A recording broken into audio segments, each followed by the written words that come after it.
નમસ્કાર વિદ્યાર્થી મિત્રો, સાક્ષર યુગની આપણે શરૂઆત કરી દીધી છે। સાક્ષર યુગના એક મહાન લેખક એટલે કે ગોવર્ધનરામ ત્રિપાઠીની માહિતી મેળવી લીધેલી છે અને ત્યારબાદ આજે આપણે હું એવું માનું છું, આ મારું મંતવ્ય છે, આ ખાસ યાદ રાખજો કે ગુજરાતમાં ક્યાંક ને ક્યાંક કોઈ સર્વશ્રેષ્ઠ લેખક કાં તો ક્યાંક ને ક્યાંક ગુજરાતી ભાષાને આગળ લઈ જવા માટે સર્વશ્રેષ્ઠ પ્રયત્ન કરનાર જો કોઈ લેખક ગુજરાતની ભૂમિ પર પેદા થયો હોય તો આજે જે આપણે ભણવાના છીએ એ લેખક છે। અને એવા લેખક એટલે મિત્રો રિયલીમાં આપણે એ લેખકને કોટી કોટી વંદન, કોટી કોટી નમન કરવા જોઈએ, કારણ કે એમના જ કારણે ક્યાંક ને ક્યાંક ગુજરાતી સાહિત્ય જે છે એનો ફેલાવો થયો, ગુજરાતી સાહિત્ય વિપુલ પ્રમાણમાં લખાવા લાગ્યું અને ગુજરાતી સાહિત્ય છે એ અત્યારે જીવંત છે, આવું મારું અંગત મંતવ્ય છે મિત્રો। તો આજે આપણે જેની ચર્ચા કરવાના છે મિત્રો એ લેખક એટલે કે બીજા કોઈ નહીં, રણજીતરામ વાવાભાઈ મહેતા। રણજીતરામ વાવાભાઈ, ખાસ યાદ રાખજો, આ નામ યાદ રાખી લઈશું, વાવાભાઈ મહેતા। રણજીતરામ વાવાભાઈ મહેતા કે જેમનો જન્મ 25 ઓક્ટોબર, યાદ રાખીશું આપણે બધા, જન્મ 25 ઓક્ટોબર 1881 ના રોજ મિત્રો, 1881 ના રોજ સુરત ખાતે થયો। પહેલા નંબરે તો મિત્રો જન્મ સ્થળ યાદ રાખી લેજો કે રણજીતરામ વાવાભાઈ મહેતાનો જન્મ 1881 માં કઈ જગ્યાએ થયેલો છે? સુરત ખાતે થયેલો છે। તારીખ યાદ રાખવી હોય તો રાખવાની, નહીં તો મને તો યાદ રહી જાય છે એટલે હું યાદ રાખીને લખું છું મિત્રો। તમને ના યાદ રહે તો કોઈ વાંધો નથી, કોઈક વખત એક્ઝામમાં પૂછાશે, નહીં તો નહીં જ પૂછાય, પણ પ્રયત્ન એવો કરવાનો કે એક બે વખત બોલીએ જેથી કરીને આપણને યાદ રહી જાય। 25 ઓક્ટોબર 1881 ના રોજ સુરત ખાતે એક મહાન લેખકનો જન્મ થાય છે અને લેખકનું નામ એટલે કે રણજીતરામ વાવાભાઈ મહેતા। મિત્રો આ લેખક જ્યારે ભણાવી રહ્યો છું ત્યારે ક્યાંક ને ક્યાંક અંદરથી એવું ફીલ થઈ રહ્યું છે, તમે જોતા જ હશો કે સાહિત્ય સમ્રાટ, ક્યાંક ને ક્યાંક તમે જોતા જ હશો સાહિત્યના કિંગ, તમે ક્યાંક ને ક્યાંક જોતા જ હશો આવા બધા નામો, અને એમાંય તમારી પાસે જોવાનો વિડીયો બનાવતી વખતે આપણને જો ખ્યાલ હોય તો આ મસ્ત પીપીટી બનાવેલી હોય અને એ પીપીટી મસ્ત રીતે આમ શું કહેવાય ચાલતી હોય અને વાંચી જતા હોય અને પછી આપણને એવું લાગે કે હા હા હા હા કેટલું નોલેજ છે। એવી રીતે જો ભણાવવાનું હોય ને તો આ જીગરભાઈ હર્ષદભાઈ ને 2 મહિના UPSC કોર્સ બનાવી દે, હેનો બનાવી દે, 2 મહિના થાય એવી રીતે ભણાવવાનું હોય ને, અને કાયદેસર હિન્દી ભાષા, તમે કહો અંગ્રેજી ભાષા, કાયદેસર UPSC કોર્સ બની જાય। એનું કારણ કરવાનું હું વોચવાનું જ છે ને, પણ આપણે વોચવું નહીં, સમજ્યા છીએ અમે, એ તમને સમજાવવું હ। અને સાહિત્ય એ ગોખણપટ્ટીનો વિષય નથી, સાહિત્ય એ માણવાનો વિષય છે। તમે ક્યાંક ને ક્યાંક આની આગળના વિડીયો જોયા હશે, જે લોકો, જે મિત્રોએ એપ્લિકેશન પરચેસ કરી છે, આજે ક્યાંક કહેતા પણ હરખાઈ રહ્યો છું કે આજે એપ્રોક્સિમેટલી 200 ઉપર વિદ્યાર્થી એવા છે જેમણે ક્યાંક ને ક્યાંક એપ્લિકેશન પરચેસ કરી લીધેલી છે આટલા ટૂંકા સમયગાળામાં। કારણ કે આજે હું આ જ્યારે વિડીયો બનાવી રહ્યો છું ત્યારે તારીખ થઈ છે 1 જુલાઈ અને એપ્લિકેશન લોન્ચ કરી એટલે કે સાહિત્યના 15 તારીખે, 15 દિવસમાં 200 ઉપર। તમે વિચાર કરો, એ પણ નેવર માર્કેટિંગ, કોઈ માર્કેટિંગ નહીં, કોઈ ઓફર નહીં, જે પ્રાઇઝ મૂકી હતી એ પ્રાઇઝ માલ દેવાની, હા ને? તમે વિચાર તો કરો લે। અને આટલું બધું કન્ટેન્ટ, આજ તમે ખાલી રણજીતરામ વાવાભાઈ મહેતાનો આ વિડીયો અંત સુધી નિહાળો એટલે ખબર પડે કે કેટલું એનાલિસિસ આની પાછળ કરવામાં આવે છે।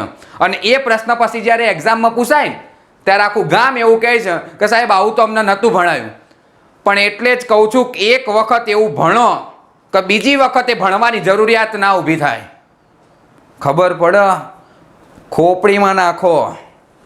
ખ્યાલ આવે છે હું શું કહેવા માંગુ છું એમ?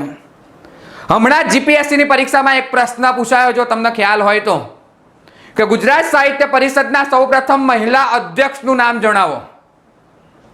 હવે આખું ગોમ પહેલું ભણાવે ને છેલ્લું ભણાવે. તો પહેલા અધ્યક્ષ આ હતા અને છેલ્લા અધ્યક્ષ આ હતા, યાદ રાખી લો. વચ્ચેનું કોણ યાદ રખાવશે લે? હવે વચ્ચેથી જ પૂછાય હે ને? ખબર જ હશે. કદાચ જો તમને ખબર હોય ને તો વચ્ચેથી હવે તો એવોર્ડો પૂછાવાની શરૂઆત થઈ ગઈ છે. અને તમે આપણા એવોર્ડો જોવા છે મૂક્યા એ આમ જીગર સાહેબ ઠોસીને કહે કે આ બીજા નંબરનું યાદ રાખો, ત્રીજા નંબરનું યાદ રાખો. આ આઈએમપી છે એટલે જ કહું છું કે આ વિડીયો નિહાળજો. હા ને? રેડી? એક સબ્જેક્ટ નહીં મિત્રો. કદાચ તો તમને બધાને ખબર જ છે ગજ્જર સાહેબના એટલી એબિલિટી છે. ભારતની ભૂગોળ, ગુજરાતની ભૂગોળ, બંધારણ, ઇતિહાસની બુક લખેલી છે. આ બધા જ સબ્જેક્ટ ગજ્જર સાહેબ બહુ સારી રીતે ભણાવી શકે ને જીપીએસસી લેવલના. પણ પીપીટીનો ઉપયોગ નહીં કરવાનો. જે સમજ્યા છે એને બોર્ડ ઉપર લખો અને બોર્ડ ઉપર લખી અને ભણાવો. ધારો કે હું મારી વાત કરું તો સબ્જેક્ટ સાહિત્ય છે, સાંસ્કૃતિક વારસો છે. હા ને? કદાચ તમે બધાએ જોયો હશે સાંસ્કૃતિક વારસો મારો ક્યાંક ને ક્યાંક.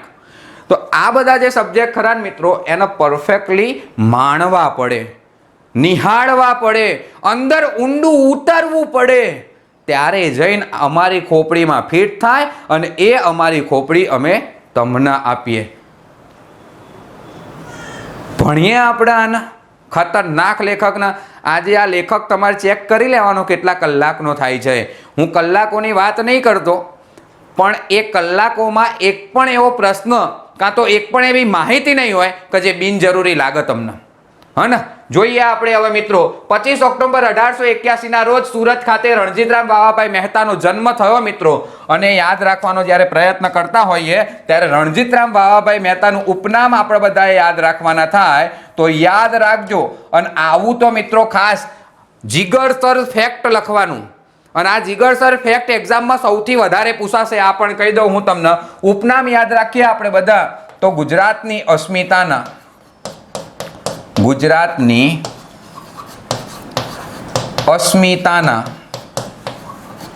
સ્વપ્નદ્રષ્ટા. યાદ રાખી લઈએ. પ્રથમ ઉપનામ તમે બધા યાદ રાખી લો. જે ઉપનામ તમારી સમક્ષ છે મિત્રો, ગુજરાતની અસ્મિતાના સ્વપ્નદ્રષ્ટા. પરંતુ જ્યારે એક્ઝામમાં તમને એવો પ્રશ્ન પૂછાય કે સ્વપ્નદ્રષ્ટા તરીકે કોણ ઓળખાય છે, તો યાદ રાખજો સ્વપ્નદ્રષ્ટા તરીકે કનૈયાલાલ માણેકલાલ મુનશી ઓળખાય છે. એટલે હું અહીંયા નોંધ કરીને તમારી સમક્ષ લખું છું, જે તમારા પાછી નોંધ યાદ રાખવાની અને પરફેક્ટલી યાદ રાખજો નોંધ. એક્ઝામમાં એવો પ્રશ્ન પૂછાય સ્વપ્નદ્રષ્ટા તરીકે કોણ ઓળખાય છે, ત્યારે યાદ રાખજો કનૈયાલાલ માણેકલાલ મુનશી ઓળખાય મિત્રો. હા ને? ખતરનાક. ગુજરાતની અસ્મિતાના સ્વપ્નદ્રષ્ટા તરીકે કોણ ઓળખાય? તો રણજીતરામ વાવાભાઈ મહેતા ઓળખાય. સ્વપ્નદ્રષ્ટા તરીકે કોણ ઓળખાય? તો કનૈયાલાલ માણેકલાલ મુનશી ઓળખાય. તો આ બે ઉપનામ યાદ રાખી લેજો, મગજમાં ફિટ કરજો. તમે એવું ના વિચારતા કમા મુનશીએ નામ આપ્યું. ના, કમા મુનશીએ નામ નહીં આપ્યું. અહીં એક કન્ફ્યુઝન છે જે હું દૂર કરાવી રહ્યો છું તમારું. એક્ઝામમાં ખાલી આટલું લખીને ઉપનામ પૂછ્યું હોય સ્વપ્નદ્રષ્ટા તરીકે કોણ ઓળખાય તો કમા મુનશી. કમા મુનશી ઘનશ્યામના નામે પણ ઓળખાય છે, આપણને બધાને જ ખબર છે. પણ આવું લખીને આપે કે ગુજરાતની અસ્મિતાના સ્વપ્નદ્રષ્ટા તરીકે કોણ ઓળખાય તો રણજીતરામ વાવાભાઈ મહેતા ઓળખાશે મિત્રો.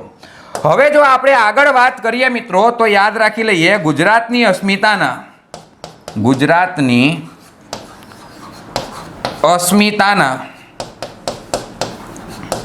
આદ્ય પ્રવર્તક.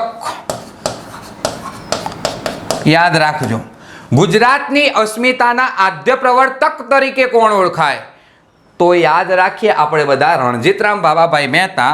પણ એ પણ યાદ રાખો આ ગુજરાતની અસ્મિતાના આદ્ય પ્રવર્તક આવું ઉપનામ કોના દ્વારા આપવામાં આવ્યું.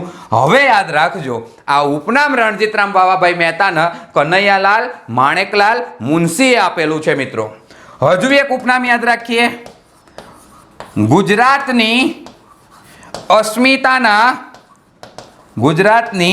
અસ્મિતાના અવતાર અને ગુજરાતની અસ્મિતાના અવતાર તરીકે પણ રણજીતરામ વાવાભાઈ મહેતા ઓળખાય અને આ ઉપનામ કોના દ્વારા આપવામાં આવ્યું તો કનૈયાલાલ માણેકલાલ મુનશી દ્વારા. એટલે રણજીતરામ વાવાભાઈ મહેતાના ઉપનામ જ્યારે આપણે બોલતા હોઈએ ત્યારે આવું બોલવાનું મિત્રો. ગુજરાતની અસ્મિતાના સ્વપ્નદ્રષ્ટા, ગુજરાતની અસ્મિતાનો આદ્ય પ્રવર્તક અને ગુજરાતની અસ્મિતાના અવતાર તરીકે ઓળખાય, જેનો જન્મ 1881માં સુરત ખાતે થયો હતો, એવા રણજીતરામ વાવાભાઈ મહેતા જે ગુજરાતી સાહિત્યકારોમાંના એક સર્વશ્રેષ્ઠ સાહિત્યકાર છે. તો 3 ઉપનામ પરફેક્ટલી યાદ રાખી લેજો. સ્વપ્નદ્રષ્ટા ઉપનામ કોનું છે તો આ યાદ રાખજો, કનૈયાલાલ માણેકલાલ મુનશીનું છે. ત્યારબાદ મિત્રો ફરીથી મેં તમને કહ્યું એમ આ જીગરસર ફેક્ટ છે જે તમારે યાદ રાખવાના અને એક્ઝામમાં રિયલીમાં મેક્સિમમ વખત આવા ફેક્ટો પૂછાતા હોય છે, એટલે હું તમને કહી રહ્યો છું મિત્રો. અને જ્યારે એક્ઝામમાં પૂછાય કે ગુજરાતની અસ્મિતાનો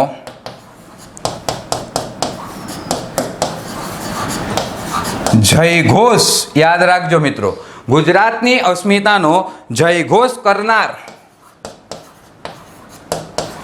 સૌ પ્રથમ સ્વપ્નદ્રષ્ટા,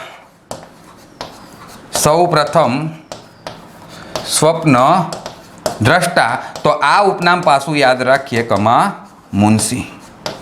રેડી? ખતરનાક. हाँ खतरनाक अच्छा. कन्फ्यूजन ही कन्फ्यूजन है, सॉल्यूशन क्या पता नहीं, आन सॉल्यूशन कहवाय. खबर पड़े છે? एक मार्क ना जाए. जो पूछाई जाए तो एग्जाम में જોઈ લો. સ્વપ્નદ્રષ્ટા નામ કોનું? કનૈયાલાલ માણેકલાલ મુનશીનું. ગુજરાતની અસ્મિતાનો જયઘોષ કરી સૌ પ્રથમ સ્વપ્નદ્રષ્ટા કોણ બન્યું? કનૈયાલાલ માણેકલાલ મુનશી.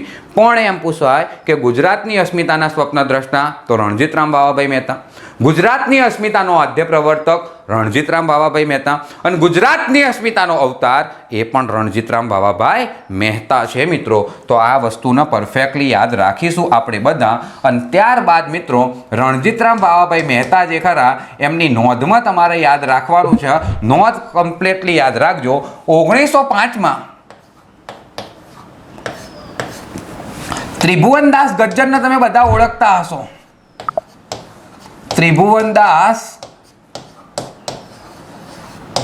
ગજ્જર. આ ત્રિભુવનદાસ ગજ્જરના આપણે બધા મિત્રો ઓળખીએ છીએ જે રસાયણ વિજ્ઞાની હતા. હને? આ ત્રિભુવનદાસ ગજ્જરના સેક્રેટરી તરીકે રણજીતરામ વાવાભાઈ મહેતાની નિમણૂક થઈ હતી. તો કદાચ એક્ઝામમાં આવો પ્રશ્ન પૂછાઈ જાય કે નીચેનામાંથી કયા સાહિત્યકાર રસાયણ વિજ્ઞાની ત્રિભુવનદાસ ગજ્જરના સેક્રેટરી તરીકે કામ કરેલું છે તો એ લેખક આવશે રણજીતરામ વાવાભાઈ મહેતા આવશે મિત્રો. આ રણજીતરામ વાવાભાઈ મહેતા જે ખરા મિત્રો એમનું અવસાન 1917માં મુંબઈમાં જહુ બીચ આવેલો છે. મુંબઈમાં જહુ બીચ આવેલો છે. આ જહુ બીચની આજુબાજુ ડૂબી જવાથી મિત્રો એમનું અવસાન થયું હતું. તો કદાચ આ પ્રશ્ન એટલા માટે કામનો છે મિત્રો કે એક ક્યાંક ને ક્યાંક પ્રખ્યાત બીચ છે અને બીચમાં ક્યાંક ને ક્યાંક મિત્રો આ વ્યક્તિ જે ખરા આ રણજીતરામ વાવાભાઈ મહેતા જે ખરા એ બીચમાં ક્યાંક ને ક્યાંક મિત્રો ડૂબીને અવસાન પામેલા છે. એટલે જઈને કદાચ આપણને એક્ઝામમાં પૂછાય તો યાદ રાખજો કે મુંબઈમાં જહુ બીચની આજુબાજુમાં ડૂબીને અવસાન પામનાર સાહિત્યકાર કોઈ હોય તો એ રણજીતરામ વાવાભાઈ મહેતા છે. ત્યારબાદ મિત્રો વાત કરીએ આપણે આગળ તો 1921માં તેમના અવસાન પછી 1921માં તેમનું અવસાન થઈ ગયું અને તેમના અવસાન બાદ મિત્રો રણજીત કૃતિ સંગ્રહ યાદ રાખજો. રણજીત કૃતિ સંગ્રહના નામે આ એક પુસ્તક બહાર પાડ્યું. કોના દ્વારા બહાર પાડવામાં આવ્યું? કનૈયાલાલ માણેકલાલ મુનશી દ્વારા. એક વસ્તુ કન્ફર્મ થઈ ગઈ અહીંથી કે રણજીતરામ વાવાભાઈ મહેતાનો કોઈ પણ પ્રશ્ન હોય ને એવું પૂછાય કે આ ઉપનામ કોણે આલ્યું તો કમા મુનશીએ. આ કૃતિ કોણે બહાર પાડી તો કમા મુનશીએ. એટલે કે મિત્રો 1917માં એમનું અવસાન થયું. 17માં અવસાન પામ્યા. ત્યારબાદ ક્યાંક ને ક્યાંક કનૈયાલાલ માણેકલાલ મુનશીના અથાગ પ્રયત્નોથી 1921માં રણજીતરામ વાવાભાઈના અવસાન બાદ રણજીત કૃતિ સંગ્રહ કોણે પ્રકાશન કર્યું? કારણ કે કોણે પ્રકાશિત કર્યું તો યાદ રાખીશું આપણે બધા. કોણ આવશે? કનૈયાલાલ માણેકલાલ મુનશી આવશે. અને ત્યારબાદ મિત્રો યાદ રાખીએ આપણે બધા જ્યારે સાહિત્ય સર્જનની વાત આવે રણજીતરામ વાવાભાઈ મહેતાની, અહીંયા જીગરસર ફેક્ટ લખજો મોસ્ટ આઈએમપી. તો એક કૃતિ તમારે યાદ રાખવાની છે, જે કૃતિનું નામ છે લોકગીત. કૃતિનું નામ શું છે? લોકગીત. એક્ઝામમાં વારે ઘડીએ આ પ્રશ્ન પૂછાય છે કે લોકગીતના રચિતાનું નામ જણાવો, તો કોણ આવશે? રણજીતરામ વાવાભાઈ મહેતા આવશે. અને એક્ઝામમાં આ કૃતિ પણ પૂછાશે મિત્રો, લોકગીતાના લેખકનું નામ જણાવો. આવો પ્રશ્ન જ્યારે પૂછાય ને ત્યારે વિદ્યાર્થી મિત્રો શું કરતા હોય ખબર છે? પ્રિન્ટિંગ મિસ્ટેક આવી, હા વાંચેલું હોય ને તો હવે પ્રિન્ટિંગ મિસ્ટેક આ વધનું હકે આવું કહેશે. આ વધનું આવ્યું. આ લોકગીત કૃતિના તો લેખક રણજીતરામ વાવાભાઈ મહેતા જ છે. અને પછી ટીક કર પ્રિન્ટિંગ મિસ્ટેક સમજીને રણજીતરામ વાવાભાઈ મહેતા, પણ પરફેક્ટ મગજમાં ફિટ કરી લેવાનું છે તમારે. આ કૃતિ જ છે લોકગીતા. અને આ લોકગીતા કૃતિના લેખક છે સ્વામી આનંદ. અને સ્વામી આનંદ એટલે બીજા કોઈ નહીં, હિંમતલાલ દવે. તો એક્ઝામમાં જ્યારે પૂછાય કે લોકગીતાના લેખકનું નામ જણાવો, તો યાદ રાખીશું સ્વામી આનંદ એટલે કે હિંમતલાલ દવે દ્વારા લોકગીતા સાહિત્ય સર્જન થયેલું છે. અને ત્યાર પછી જઈને મિત્રો આપણે બધા યાદ રાખવાનો પ્રયત્ન કરીએ. તો યાદ રાખજો મોસ્ટ ટાઈમ કૃતિ લોકલીલા. લોકલીલા. આ લોકલીલા જે ખરા આ પુસ્તક જે છે એ સુંદરમનું છે મિત્રો. કોનું છે? સુંદરમનું. તમે જોઈ લો ખાલી, હવે તમને દેખાતું જશે અહીંયા. કારું ડખો સાહેબ, તમે સાચું જ બોલો છો કે આવું તો જોઈ ને યાદ રહે. એક જેવી કૃતિઓ અને આ જ પૂછાય એક્ઝામમાં. આને યાદ રાખવું પણ મિત્રો બહુ ઇઝી છે. ખાલી મારી હંગાત આટલું બોલો, ગીત રણજીતની, આવું બોલવાનું. ગીત કોની? તો રણજીતની. ગીતા કોની? આનંદની. અને લીલા કોની? સુંદરમની. ખાલી આટલું યાદ રાખવાનું, ગીત રણજીતની, ગીતા આનંદની, લીલા સુંદરમની. મેર પડી ગયો, હા યાદ રહી ગયું સાહેબ. આવી રીતે તો જોરદાર જ યાદ રહી જાય ને. હમણાં આવું જ વધારે યાદ રહે. ગીત રણજીતની, ગીતા આનંદની, લીલા સુંદરમની. કોઈ દાડ ના ભૂલાય. ભૂલાય ના ભૂલાય. અને પછી આવું બોલો એટલે યાદ રહી જાય કે લોકગીતના લેખક રણજીતરામ વાવાભાઈ મહેતા, લોકગીતાના લેખક સ્વામી આનંદ, લોકલીલાના લેખક છે સુંદરમ. મિત્રો તો અહીંયા મિત્રો આપણા રણજીતરામ વાવાભાઈ મહેતા જે છે ને એ પૂર્ણ થાય છે. પરંતુ એટલું યાદ રાખજો, અહીંયા લેખક પૂર્ણ થાય. મિત્રો આપણે રણજીતરામ વાવાભાઈ મહેતાની લેખક તરીકેની જે ગાથા હતી એ ગાથાને પૂર્ણ કરી. પરંતુ મેં તમને કહ્યું હતું એમ જ કે ક્યાંક ને ક્યાંક રણજીતરામ વાવાભાઈ મહેતા જે ખરા એમના દ્વારા 2 સાહિત્ય સંસ્થાઓ સ્થાપવામાં આવી. અને એ સાહિત્ય સંસ્થાઓ દ્વારા ગુજરાતી સાહિત્ય જે છે એને ક્યાંક ને ક્યાંક વિશાળ વ્યાપે ફેલાવો કરવામાં આવ્યો. ગુજરાતી સાહિત્યનો ઉદ્ગાર કરવામાં આવ્યો. અને એટલે જ આ બંને સંસ્થાઓ મિત્રો મોસ્ટ આઈએમપી બની રહે છે. મોટા ભાગની પરીક્ષામાં આ બંને સંસ્થાઓમાંથી એકાદ માર્ક્સનો પ્રશ્ન જોવા મળે છે. તો યાદ રાખીએ આપણે બધા. મારી સાથે તમે બધા ટાઇટલ મારજો. રણજીતરામ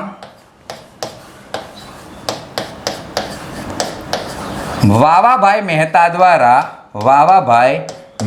દ્વારા સ્થાપવામાં આવેલ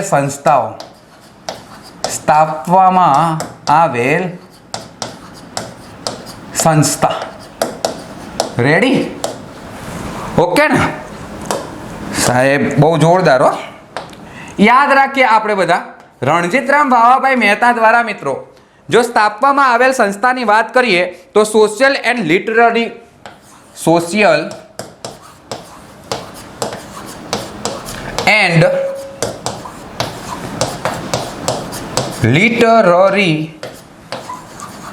એસોસિએશન. આ સોશિયલ એન્ડ લિટરરી એસોસિએશન જે ખરા મિત્રો આની સ્થાપના રણજીતરામ વાવાભાઈ મહેતા દ્વારા 1898માં કરવામાં આવી હતી. સોશિયલ એન્ડ લિટરરી એસોસિએશનની જ્યારે સ્થાપના પૂછાય તો તમારે બધાએ યાદ રાખવાનું છે કે આની સ્થાપના ક્યારે કરવામાં આવી? 1898માં કરવામાં આવી હતી મિત્રો. ખાસ યાદ રાખીશું આપણે બધા, મગજમાં પરફેક્ટ ફિટ રાખીશું આપણે બધા. અને મિત્રો જ્યારે આપણને આ સોશિયલ એન્ડ લિટરરી એસોસિએશન જે ખરા આનું સ્થળ પૂછાય તો તમારે યાદ રાખવાનું છે અમદાવાદ. તો 1898માં રણજીતરામ વાવાભાઈ મહેતા દ્વારા અમદાવાદ ખાતે એક સંસ્થાની સ્થાપના કરવામાં આવી, જે સંસ્થાનું નામ છે સોશિયલ એન્ડ લિટરરી એસોસિએશન. પરંતુ મિત્રો આગળ જેમ જેમ સમય વીતતો જાય છે એમ આગળ જતા સંસ્થાનું નામ બદલવામાં આવ્યું. સંસ્થાનું નામ જે છે એને શું કરવામાં આવ્યું તો બદલવામાં આવ્યું. અને મિત્રો યાદ રાખીએ આપણે બધા વર્ષ 1904માં આ જે સંસ્થા જે છે એ સંસ્થાનું નામ બદલીને ગુજરાત સાહિત્ય સભા કરવામાં આવ્યું. શું કરવામાં આવ્યું? ગુજરાત સાહિત્ય સભા કરવામાં આવ્યું મિત્રો. તો એક્ઝામમાં જ્યારે પ્રશ્ન પૂછાય કે ગુજરાત સાહિત્ય સભાની સ્થાપના ક્યારે થઈ તો યાદ રાખીશું આપણે બધા 1904માં ગુજરાત સાહિત્ય સભાની મિત્રો સ્થાપના કરવામાં આવી હતી. 1904માં ગુજરાત સાહિત્ય સભા જે છે એનું જૂનું નામ જણાવો તો સોશિયલ એન્ડ લિટરરી એસોસિએશન. જેના સ્થાપક કોણ છે તો રણજીતરામ ભાવાભાઈ મહેતા. કયા વર્ષે સ્થાપના કરી તો 1898માં. કઈ જગ્યાએ સ્થાપના કરી તો અમદાવાદમાં સ્થાપના કરી.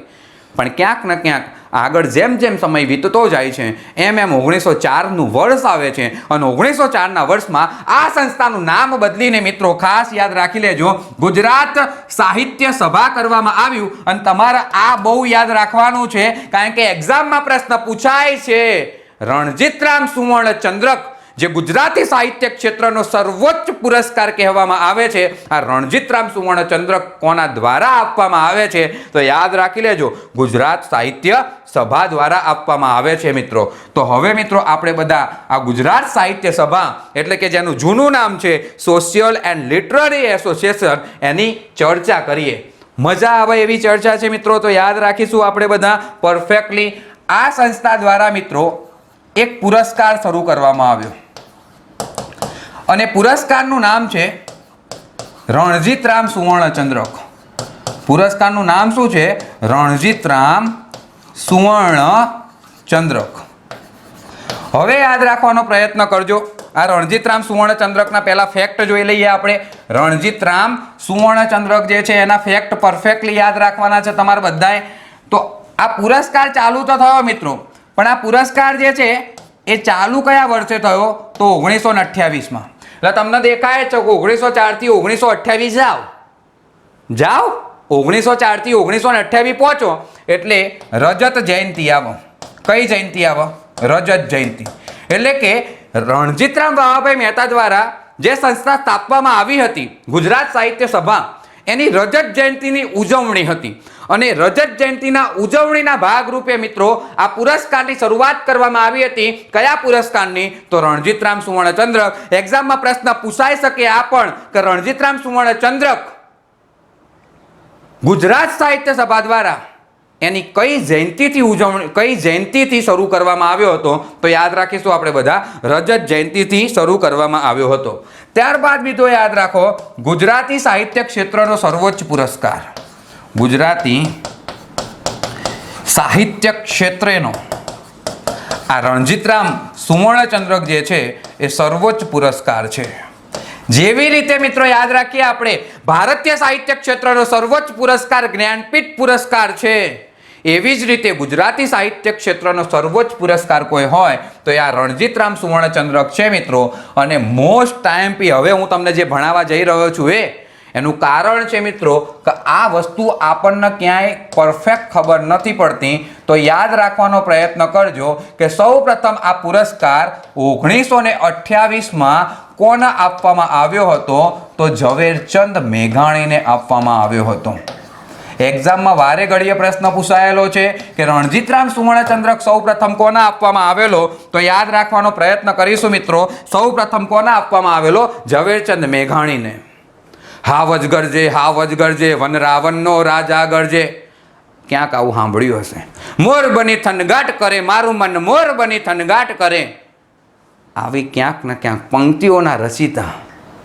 આ પંક્તિઓના રચિતા એટલે કે બીજા કોઈ નહીં આપણા ઝવેરચંદ મેઘાણી છે. અને એવા ઝવેરચંદ મેઘાણી જેમનું લોક સાહિત્ય વખણાય એવા ઝવેરચંદ મેઘાણીને મિત્રો રણજીતરામ સુવર્ણ ચંદ્રક સૌ પ્રથમ મળ્યો હતો 1928માં. ત્યારબાદ જઈને મિત્રો યાદ રાખીએ આપણે બધા 1929માં પુરસ્કાર મળ્યો હતો ગીજુભાઈ બધેકાને. કોને મળેલો છે? ગીજુભાઈ બધેકા. બાળ સાહિત્યના ભીષ્મ પિતા મુસાડી માં તરીકે જે સાહિત્યકાર ઓળખાય મિત્રો, એવા આપણા ગીજુભાઈ બધેકા કે જેમને 1929માં રણજીતરામ સુવર્ણચંદ્રક મળ્યો. સાહેબ બીજો કેમ લખાયો? બીજો નહીં મિત્રો, ત્રીજોય લખવાનો. આપણે 1930માં આ પુરસ્કાર જે છે એ રવિશંકર રાવળને મળેલો છે. કોને મળેલો છે? રવિશંકર રાવળ. તમને એવું થશે કે સાહેબ આટલા બધા ચમ યાદ રખાવો? અમે તો એવું જ હોબળેલું પહેલું ને છેલ્લું જ પૂછાય, પહેલું ને છેલ્લું ના પૂછાય. હવે એક્ઝામની પેટર્નો મિત્રો ચેન્જ થઈ ગઈ છે. ગુજરાતનો સ્થાપના દિવસ હવે પરીક્ષામાં ના પૂછાય. ગુજરાતની ઉત્તર દક્ષિણની લંબાઈ હવે પરીક્ષામાં ના પૂછાય. આખા ગોમના આવડે પહેલા ધોરણમાં ભણતું બાળક હોય ને નહીં ખબર પડી જી, ખબર પડે હું શું કહેવા માગું હે. પણ યાદ રાખીએ આપણે બધા, એ લોકો ક્યાંક ને ક્યાંક એ પૂછે તો પણ એ તાર્કિક રીતે પૂછશે, તથ્યાત્મક રીતે પૂછશે. તો તમારે યાદ રાખવાનું છે, આ પ્રશ્ન એક્ઝામમાં 2 વખત પૂછાયેલો છે મિત્રો.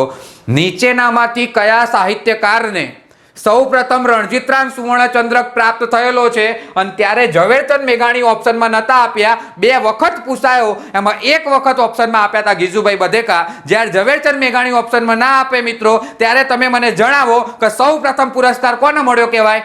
ગીજુભાઈ બધેકાનો. જ્યારે બીજી વખત આ પ્રશ્ન પૂછાયો ત્યારે આ જ પેટર્નથી પૂછાયો અને આવી રીતે જ પૂછ્યો હતો કે સૌપ્રથમ રણજીતરામ સુવર્ણચંદ્રક નીચે આપેલા સાહિત્યકારોમાંથી કોને મળેલો છે? અને ત્યારે મિત્રો ગીજુભાઈ બધેકાએ ઓપ્શનમાં નહોતા, ઝવેરચંદ મેઘાણી ઓપ્શનમાં નહોતા. અને હવે તમે મને જણાવો, જ્યારે તમને પર્ટિક્યુલર આવું લખીને આપે છે કે નીચે આપેલા ઓપ્શનમાંથી, નીચે આપેલા સાહિત્યકારમાંથી સૌપ્રથમ રણજીતરામ સુવર્ણચંદ્રક કોને મળ્યો, અને આ 2 ઓપ્શનમાં ના આપ્યા હોય મિત્રો, ત્યારે તમે મને જણાવો કે એ પુરસ્કાર કોને મળ્યો કહેવાય? રવિશંકર રાવળનો. એટલે તમારે આને યાદ રાખવાના છે. હું તો એવું માનું છું કે મોસ્ટ ટાઈમથી બધા સાહિત્યકારના રણજીતરામ સુવર્ણચંદ્રક યાદ રાખવા પડે. હા ને? હું તમને કરાવડાવું એ બધા જે એક્ઝામમાં પૂછાવા લાયક છે. રેડી? તો યાદ રાખજો, 1928માં ઝવેરચંદ મેઘાણી, 1929માં ગીજુભાઈ બધેકા, 1930માં રવિશંકર રાવળ. અને ત્યારબાદ મિત્રો યાદ રાખીએ 1935. અને આ 1935 તો રટ્ટો માલ લેજો, કારણ કે એક્ઝામમાં વારે ઘડીએ પૂછાય છે મિત્રો. યાદ રાખી લેજો કે રણજીતરામ સુવર્ણચંદ્રકનો સૌ પ્રથમ અસ્વીકાર કરનાર લેખકનું નામ જણાવો. તો યાદ રાખીશું મિત્રો, એ લેખક આવશે ગૌરીશંકર જોશી. કોણ આવશે? ગૌરીશંકર જોશી. અને જ્યારે મિત્રો ગૌરીશંકર જોશીએ આ પુરસ્કારનો અસ્વીકાર કર્યો, એના કારણે આ પુરસ્કાર જે છે એ વિશ્વનાથ ભટ્ટને આપવામાં આવ્યો. તમે વિચાર કરો, ક્લાસ 1-2માં આ પ્રશ્ન પૂછાવા લાયક છે. સૌપ્રથમ અસ્વીકાર કરનાર રણજીતરામ સુવર્ણચંદ્રક, એવા લેખકનું નામ જણાવો. તો તમારી સમક્ષ છે મિત્રો, એ લેખક કોણ છે? ગૌરીશંકર જોશી. અને ગૌરીશંકર જોશીએ ના પાડી કે મારા પુરસ્કાર નહીં લેવો, ત્યારે પછી એ પુરસ્કાર કોને આપી દીધો? તો વિશ્વનાથ ભટ્ટને આપી દીધો. એટલે સૌ પ્રથમ અસ્વીકાર રણજીતરામ સુવર્ણચંદ્રકનો 1935માં કરેલો એ ધૂમકેતુ, આપણા પોસ્ટ ઓફિસની જેણે રચના કરી, નવલિકા જેની વખણાય, ટૂંકી વાર્તા જેની વખણાય, નવલિકાને જે વ્યક્તિ તણખો કહીને પ્રયોજતો હતો, એવા આપણા ધૂમકેતુએ આ પુરસ્કારનો અસ્વીકાર કરેલો છે મિત્રો. મગજમાં ફિટ કરી દઈશું આપણે આને, પરફેક્ટલી આપણે બધા યાદ રાખી લઈશું. ત્યારબાદ જઈને મિત્રો યાદ રાખજો, ખાસ યાદ રાખજો, આ લેખક તો પૂછાય એવો છે. એનું કારણ છે મિત્રો, 1939માં આ પુરસ્કાર આપવામાં આવ્યો હતો ઉમાશંકર જોશીને. અને આ કેમ પૂછાય? તો ભારતનો સર્વોચ્ચ પુરસ્કાર જ્ઞાનપીઠ પુરસ્કાર જે ખરા, એ જ્ઞાનપીઠ પુરસ્કાર મેળવનાર સૌ પ્રથમ ગુજરાતી સાહિત્યકાર કોઈ હોય, મગજમાં ફિટ કરજો, સૌ પ્રથમ ગુજરાતી. કારણ કે જ્ઞાનપીઠ પુરસ્કાર મેળવનાર સૌ પ્રથમ લેખક 1965માં જી શંકર કુરૂપ છે મિત્રો. મલયાલમ ભાષાના ઓડક કુઝલ કૃતિ માટે. એટલે એક્ઝામમાં આ બસ તમે આના કારણે જ ફેલ થાવ છો કે તમને પ્રોપર જ્ઞાન નથી મળતું, તમને પ્રોપર માર્ગદર્શન નથી મળતું. બસ રટ્ટો મરાવો, પણ આવી રીતે કોઈ ભણાવનાર શિક્ષક નથી મળતો. ખ્યાલ આવે છે હું શું કહેવા માંગુ? એટલે એક્ઝામમાં પ્રશ્ન જે છે, પ્રશ્નને પ્રોપર વાંચવાનો અને પછી જવાબ આપવાનો. હું તમારી સમક્ષ અત્યારે જ્યારે બોલી રહ્યો છું ને ત્યારે તમે બધા પોતાના દિલ ઉપર હાથ મૂકીને મને જણાવજો કે જ્યારે તમે પરીક્ષા આપીને આવો અને આપીને ઘરે જઈને જ્યારે પેપર સોલ્વ કરો ને ત્યારે તમારા માર્ક થતા હશે 130, 140. આન્સર કી આવે ને એટલે માર્ક થઈ જાય 80.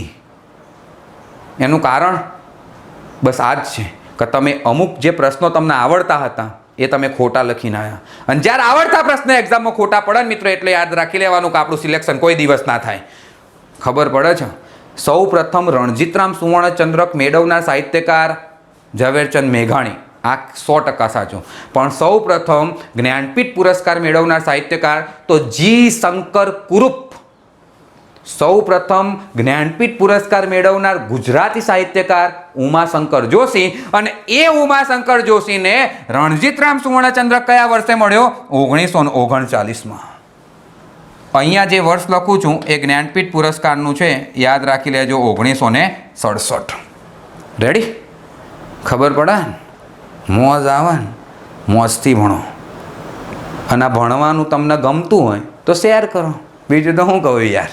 હા ને? આગળ જઈએ આપણે બધા. પરફેક્ટ યાદ રાખવાનો પ્રયત્ન કરજો. 1950માં આ પુરસ્કાર આપવામાં આવ્યો પન્નાલાલ પટેલને. કોને આપવામાં આવ્યો? પન્નાલાલ પટેલને. પન્નાલાલ પટેલને પણ મિત્રો 1985માં જ્ઞાનપીઠ પુરસ્કાર મળેલો. ગુજરાતના બીજા સાહિત્યકાર કે જેમને જ્ઞાનપીઠ પુરસ્કાર મળ્યો હોય, અભણ સાહિત્યકાર હતો મિત્રો, 4 ચોપડી ભણેલો સાહિત્યકાર, એવા આપણા પન્નાલાલ પટેલ. તમે વિચાર કરો, PhD કરીને ગવર્મેન્ટ એક્ઝામની તૈયારી કરીએ, 4 ચોપડી પાસ હતો અને ભારતીય સાહિત્ય ક્ષેત્રનો સર્વોચ્ચ પુરસ્કાર લઈને આવ્યો મિત્રો. એક કૃતિ એણે જે રચી, માનવીની ભવાઈ, જેણે આખા ભારતને હલાવી દીધી. કારણ 56 દુષ્કાળનું વર્ણન કર્યું પન્નાલાલ પટેલે મિત્રો. તો યાદ રાખવાનો પ્રયત્ન કરીશું આપણે બધા. 1928માં ઝવેરચંદ મેઘાણી, 1929માં ગીજુભાઈ બધેકા, 1930માં કોણ આવશે? રવિશંકર રાવળ. સૌ પ્રથમ અસ્વીકાર 1935માં ગૌરીશંકર જોશી, પણ એમણે ના સ્વીકાર્યો એટલે 1935નો પુરસ્કાર કોને આપી દીધો? વિશ્વનાથ ભટ્ટને આપી દીધો. ત્યારબાદ 1939માં ઉમાશંકર જોશી અને 1950માં પન્નાલાલ પટેલ આવશે મિત્રો. ત્યારબાદ જઈને યાદ રાખીએ 1956. 1956માં મિત્રો પુરસ્કાર મળ્યો રાજેન્દ્ર શાહને. એમનો જ્ઞાનપીઠ એવોર્ડ મિત્રો યાદ રાખીશું આપણે બધા. રાજેન્દ્ર શાહ, પરફેક્ટ યાદ રાખજો. રાજેન્દ્ર શાહ ગુજરાતના એવા સાહિત્યકાર 3જા નંબરના કે જેમને 2001માં ધ્વનિ કાવ્ય સંગ્રહ માટે મિત્રો જ્ઞાનપીઠ પુરસ્કાર મળેલો છે. આ બંને કમ્પેરિઝન યાદ રખાવું છું. એક ભારતનો, આ ભારતના સર્વોચ્ચ પુરસ્કાર છે, આ ગુજરાતના સર્વોચ્ચ પુરસ્કાર છે. પરફેક્ટલી યાદ રાખવાનો પ્રયત્ન કરજો. જો ભારતના પૂછાતા હોય તો ગુજરાતના પૂછાઈ શકે છે મિત્રો, અને પૂછાશે. ખબર પડે છે ને? રેડી? હવે મિત્રો આપણે આગળ જઈએ. પરફેક્ટલી યાદ રાખજો, મગજમાં ફિટ કરજો. 1939 આ 3 લેખકો કયા છે હું તમને પરફેક્ટલી કહી દઉં છું. આ 3 લેખકો કયા છે? જ્ઞાનપીઠ પુરસ્કાર મળ્યો હોય ને રણજીતરામે મળ્યો હોય એવા, એવું પૂછી લે. તમને એવું થાય કે સાહેબ તમે પ્રશ્નો જોરદાર લઈને આવો કે નીચેનામાંથી કયા એવા સાહિત્યકાર છે કે જેમને જ્ઞાનપીઠ પુરસ્કાર અને રણજીતરામ સુવર્ણચંદ્રક બંને મળેલા છે? આવું પૂછાય. કદાચ એવું પૂછાય કે જેમને જ્ઞાનપીઠ પુરસ્કાર અને રણજીતરામ સુવર્ણચંદ્રક એકેય નહીં મળ્યો, કાં તો બેમાંથી એક પણ નહીં મળ્યો. આવું પૂછે મિત્રો, કારણ કે આ તો આપણું GPSC G/SSB છે. એમને મન ફાવે એમ પૂછે. રેડી? હાર્દિક પટેલનો પોણી કોણે પીવડાયું? કનૈયાલાલ માણેકલાલ મુનશીની બાજુમાં કોનું મકાન આવેલું છે? આવા જો પ્રશ્ન પૂછતા હોય તો આ તો તથ્યાત્મક પ્રશ્નો છે, તો પૂછાઈ શકે. હા ને? હવે આપણે બધા આગળ જવાનો પ્રયત્ન કરીએ. રેડી? મોસ્ટ ટાઈમ પે મિત્રો પરફેક્ટલી યાદ રાખજો. સૌ પ્રથમ મહિલા રણજીતરામ સુવર્ણચંદ્રક મેળવનાર સૌ પ્રથમ મહિલાનું નામ જણાવો મિત્રો. તો 1974માં હીરાબેન પાઠક. આવા સાહિત્યકારનું નામ તો સાહેબ પહેલી વાર હોભળ્યું. આ હીરાબેન પાઠક ચોઈને આયા, પણ યાદ રાખી લેજો મિત્રો, સૌ પ્રથમ રણજીતરામ સુવર્ણચંદ્રક મેળવનાર મહિલા પૂછાય તો 1974માં આ વર્ષ ખાસ યાદ રાખજો. 1974માં હીરાબેન પાઠક આવશે મિત્રો. પરફેક્ટ યાદ રાખવાનો પ્રયત્ન કરજો, નહીં તો એક્ઝામમાં કદાચ ઘણા એવા હશે કે આ તો ના જ આવે, પણ આ જ આવે, હીરાબેન પાઠક જ આવે. રેડી? તો યાદ રાખીશું આપણે બધા, પરફેક્ટલી યાદ રાખવાનો પ્રયત્ન કરજો. અને ત્યારબાદ મિત્રો 1975માં આ પુરસ્કાર મળ્યો રઘુવીર ચૌધરીને. કોને મળેલો છે? રઘુવીર ચૌધરીને. અને આ રઘુવીર ચૌધરીને 2015માં જ્ઞાનપીઠ પુરસ્કાર મળેલો છે. એટલે જ હું તમને કહું છું મિત્રો, 4 લેખક એવા, એ 4 લેખકોને જ્ઞાનપીઠ પુરસ્કાર પણ મળેલો છે અને રણજીતરામ સુવર્ણચંદ્રકે મળેલો. ગુજરાતના કેટલા સાહિત્યકાર જેમને જ્ઞાનપીઠ પુરસ્કાર મળ્યો હોય? 4. કયા? ઉમાશંકર જોશી, પન્નાલાલ પટેલ, રાજેન્દ્ર શાન, રઘુવીર ચૌધરી. એ ચારેના રણજીતરામ, આ તો તમને બધાની યાદ જ છે, મને ખબર. આખા ગામે ગોખાઈ મરાયું, આ કોઈ નહીં કરાયું, જય જીગર સાહેબ કરાવવા. યાદ રાખી લો.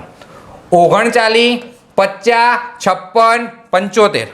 39, 50, 56, 75. ઘરે જઈને પેપર ચેક કરજો. 2016 રેવન્યુ તલાટી, 2016 રેવન્યુ તલાટીમાં પ્રશ્ન પૂછાયેલો. ચેક કરજો, વચ્ચેથી પૂછશે અને એ પ્રશ્ન નહીં આવડે. હા ને? ચેક કરો, 2016 રેવન્યુ તલાટીનું પેપર પૂછાયું હતું. 1975માં રણજીતરામ સુવર્ણચંદ્રક નીચેનામાંથી કયા સાહિત્યકારને મળેલો? હય હોય, વચ્ચેથી પૂછ્યું. ચોઈ ના આવડે? આવડે, પણ એના માટે એટલું એનાલિસિસ, એટલું રિસર્ચ કરેલું હોય એવા સાહેબો જોડે, એવા શિક્ષકો જોડે જ્યારે આપણે અભ્યાસ કરીએ ને મિત્રો, ત્યારે આવડે. ગોખણપટ્ટીથી આવડે નહીં. તો યાદ રાખી લઈશું આપણે બધા. 1975માં રઘુવીર ચૌધરી, જેમને 2015માં કયો પુરસ્કાર મળેલો છે? જ્ઞાનપીઠ પુરસ્કાર મળેલો છે. અને હવે મિત્રો આપણે આગળ જ્યારે વાત કરતા હોઈએ ત્યારે 1978માં આ પુરસ્કાર ફાધર વોલેસને મળ્યો. સાહેબ બહુ કરી હો તમે, આ બધું પૂછાય છે મિત્ર, એટલે બહુ કરું હું. આ સૌ પ્રથમ વિદેશી ગુજરાતી સાહિત્યકાર,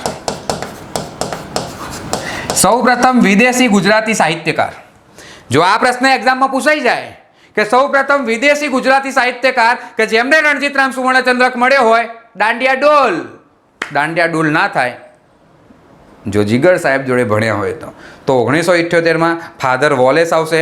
તમને એવું થાય સાહેબ તમને તો યાદ રહી જાય, મારી હાથે બોલો, યાદ રહી જશે.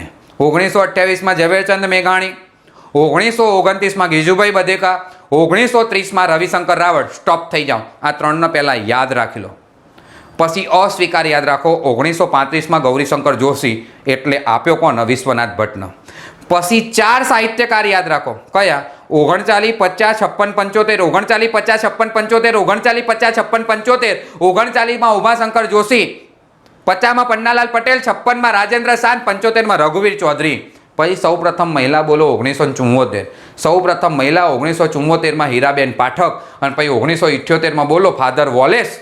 સૌ પ્રથમ ગુજરાતી સાહિત્યકાર પણ જે વિદેશથી આવ્યો હોય એવો જે લેખક જેને રણજીતરામ સુવર્ણચંદ્રક મળ્યો હોય મિત્રો, તો આપણે આ સાહિત્યકારોને યાદ રાખીશું. ત્યારબાદ 1980 યાદ રાખી લો.